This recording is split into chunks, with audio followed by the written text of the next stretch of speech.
Ang pag-uusapan natin ngayon ay ang kwento ni Marna Diones.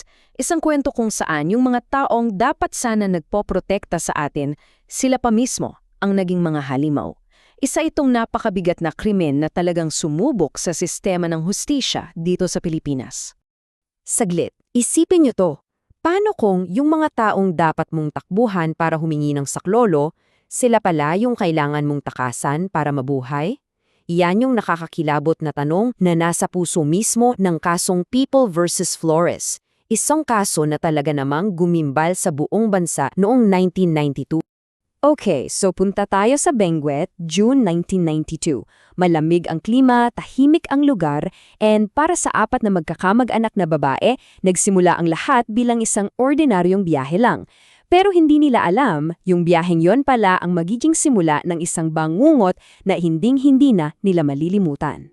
Napakabilis na mga pangyayari. Sa loob lang ng halos 48 oras, gumuho ang mundo nila. Noong June 17, bigla na lang silang inakusahan ng pagnanakaw, isang gawa-gawang kaso at ikinulong.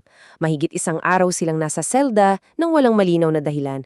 At pagsapit ng umaga ng June 19, isinakay sila sa sasakyan, dinala sa isang liblib na daan at doon na nangyari ang karahasan. Kinaumagahan, natagpuan na lang ang mga katawan nila. 3, wala ng buhay. Pero may isa, si Marna Diones, na himalang nabuhay para ikwento ang lahat. At dito natin makikita kung gaano kabigat ang trahedya. 3 buhay ang nawala, sina Vivian, Zenaida at Laurita.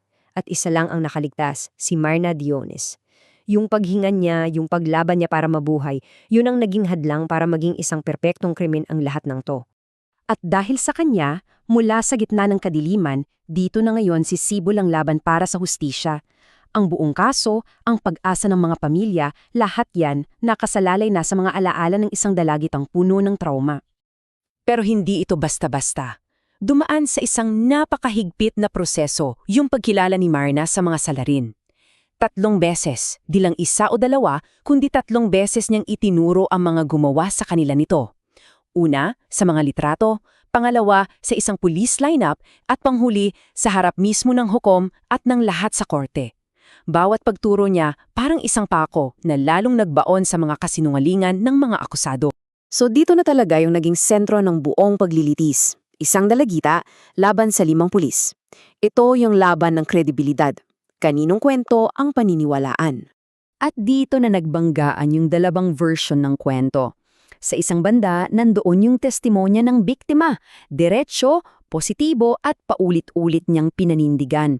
Sa kabilang banda naman, yung mga alibi ng mga akusado, di ba? Plansyado, may mga testigo pa raw sila na nagsasabing nasa ibang lugar sila noong gabing yun. So ito na yung sagupaan, isang totoong karanasan laban sa isang pinagplanuhang depensa. At syempre, dumating na tayo sa huling salita. Ang desisyon ng Korte Suprema. Sila ngayon yung may tungkuling salaing lahat ang alamin kung ano ang totoo at kung ano ang gawa-gawa lang. Ito yung sandali kung saan ang realidad ay tuluyan ng ihihiwalay sa lahat ng kasinungalingan. At ito, napakatalino na naging desisyon ng Korte. Yung mga maliliit na pagkakaiba sa kwento ni Marna, yung mga inconsistencies, sabi ng Korte, hindi yan senyales ng pagsisinungaling. Bagkus, yan daw mismo ang palatandaan na totoo ang sinasabi niya. Bakit? Kasi hindi ito scripted, hindi ito ininsayo. Ito ay alaala ng isang tunay na trauma, hindi isang perpektong gawa-gawang kwento. At isa pa, diretsahan ding sinagot ng Korte yung mga kumalat na maling balita. Mariin nilang sinabi, walang anumang ebidensya na may naganap na panggagahasa. Isa itong matinding paalala laban sa media na nagpakalat ng isang narrative na walang basehan. Para bang sinasabi ng Korte na yung kwentong rape ay isang hallucination lang na gawa ng sensasyonalismo at hindi parte ng totoong nangyari. Kaya naman, eto na ang resulta. Malinaw, walang duda. Lahat ng 5 pulis na patunayang guilty sa lahat ng kasong isinampa sa kanila. Yung mga pinagtagpi-tagpi nilang alibi, lahat yon gumuho sa harap ng isang matatag at totoong testimonya ng nag-iisang nakaligtas. Pero dito na ba nagtatapos ang lahat? Tingnan natin kung ano ang nangyari pagkatapos ng hatol.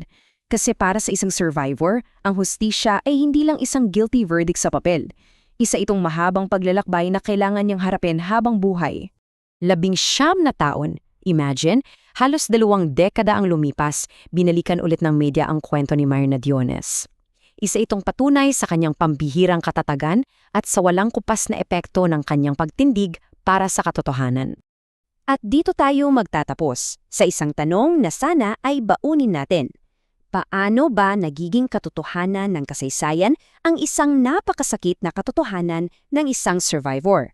Ang kaso ni Myrna Diones ay isang paalala na ang pag-ukit ng isang personal na trauma sa libro ng kasaysayan ay isang laban na dapat nating lahat ipaglaban.